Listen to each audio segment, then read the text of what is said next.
Reminder, you can hear Pires for Rwanda, easy for me to say, interview with Robert Pires tomorrow on The Breakfast Show to find out who Pires revealed is the biggest drinker, the most vain and the most skillful in the Arsenal Invincible dressing room.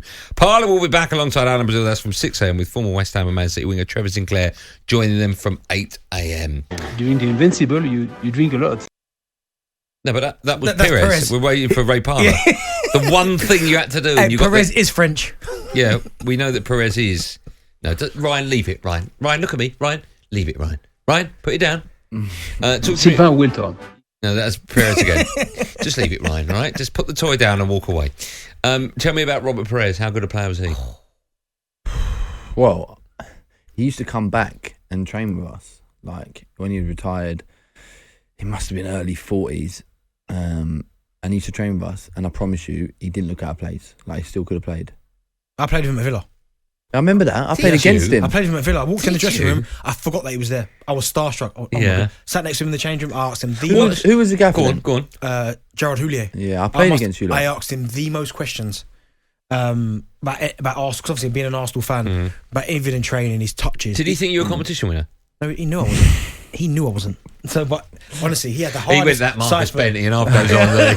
Honestly, but no, it was what a guy. What? Tell me the difference, right, between a player, a professional footballer that's really good, and someone like Robert Pires or Dennis Bergkamp. What's the difference? Where do you see that difference? Is it in the game? Is it on the training field? What's the major difference between their touch and their game understanding? Like I said, he was 41, and I promise you, he did not look out of place, and I'm not exaggerating. Like he would still beat players, he would turn away from players, and that's just like timing and touch. Can you teach that?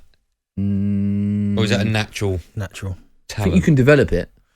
Because you said about Pires, when I played with Modric, it was like this guy. That was at Spurs, right? Spurs. It was honestly, this guy had 7, 8 eyes. Every time you tried to shut him down, his touch would just take you away. You go shut him down from the left hand side, he just move it to the right. Do you know what I mean? Just all natural. Like, can you see though? Can you see what he's doing, or is it just something that happens naturally to him instinctively?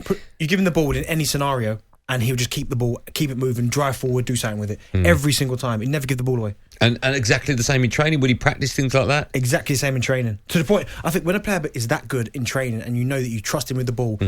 Other players are scared to go and shut him down. So he ends up in training just pretty much doing what he wants, because you shut him down and he's out of it again. There are certain drills that, of course, all footballers have in training, right? And set pieces, etc. What sort of drills would like a Robert Pires have? What would he do in training and you'd see it happen in the game? That's more in the team shape, isn't it? Rather than, like, his finishing, you'd probably say, when he cuts in and then he's got that hard you can side practice that, like repeat that. But most of it's natural.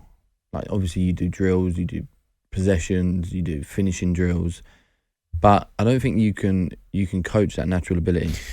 I remember you telling me when you were playing with Cesc Fabregas and you picked stuff up watching him. Was there stuff that you all of a sudden, over a period of time, you found yourself doing naturally in a game that you'd picked up from him, but all of a sudden I'd find myself going into games thinking, right, I need to be like Cesc today.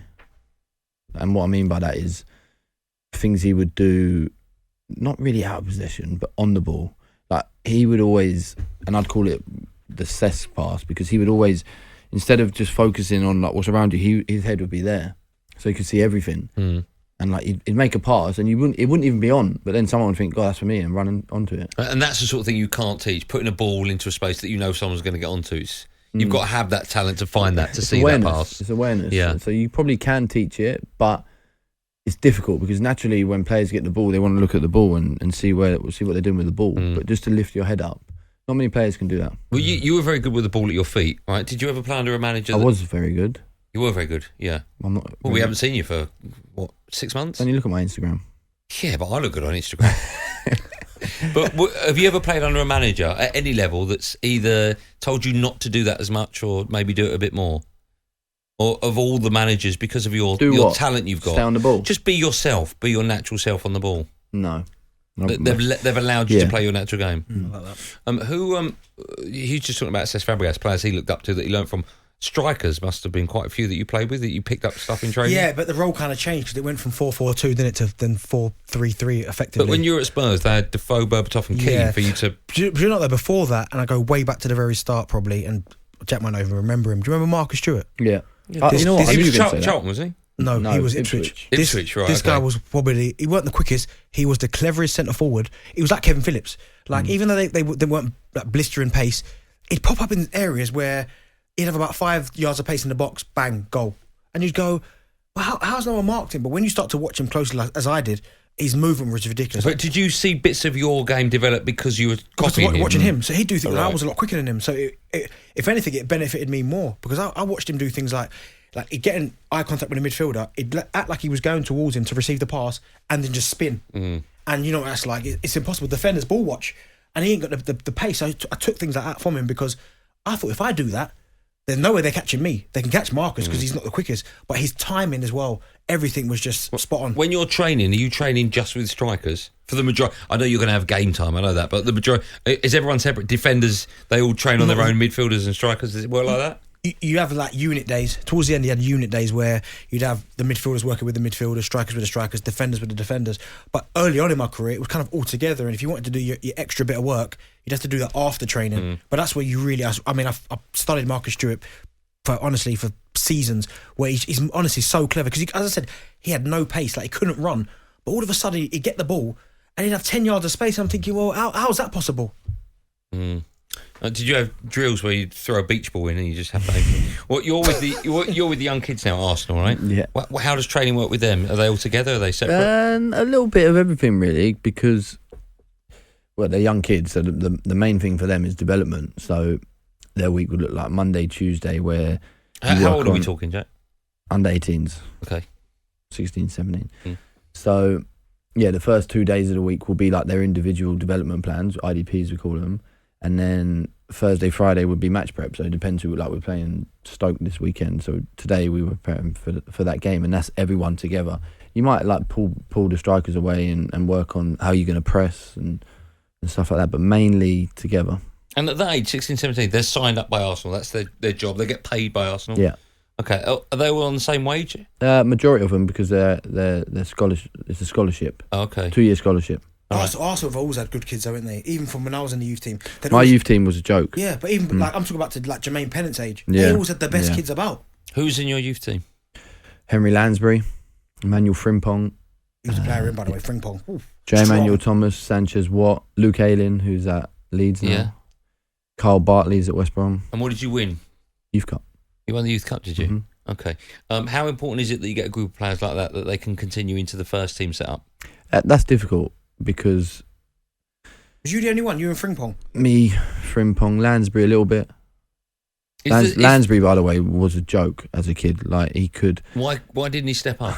He did, but it's difficult. Like, even with me, I always say to the kids, like, yes, you need to improve, but where I got my chance, we had something like 7 midfielders injured. And once you get that opportunity, then yes, you have to take it and perform. But sometimes you need a little bit of luck. There must have been kids when you were playing that just had it and didn't make it. Yeah, and our youth team was like Jack's, unbelievable. You played. What's the difference in age? About 5 years, 4 years? No, about 10 years. 7 years. Oh. 8 years now. 8 years. Yeah. Okay, so it's massive, the gap. But yeah, I mean, you're not 37, Jack. me and Daz obviously went on to play. Yeah. But we did have good kids. But again, I was fortunate enough in my youth team that at one time there might have been 4 or 5 of us in the first team at the same time. But then obviously there's different levels. Me and Daz obviously went on. But I think that does help. It does help. Rather than being the only one going in and being overawed a little bit. Nice, it was a nice chat, and we didn't take the mickey out of each other too much. When you were a youngster, any sports? Yeah, I was ranked number 32 in the world at pool. Was you? That's not bad. That 32 in the world. Yeah. Not great though, is it? Oh. In the world. Well, his mate was number 1. So no, not a pool. Snooker, that is. Yeah. Same thing, isn't it? Why don't you turn pro then? There's no money in it. You become world champion. You got $2,500. This is a world champion. Yeah, but there's no money in it. And also, I had a problem with one of the barmaids. Who? I used to see one of the barmaids, and then we broke up, and it was like, well, I can't go to that club anymore. Anyway, let's move on quickly, shall we? This is Drive on talkSPORT with We Were Eddie Carr. Join over 2.5 million happy customers by entering your red number now.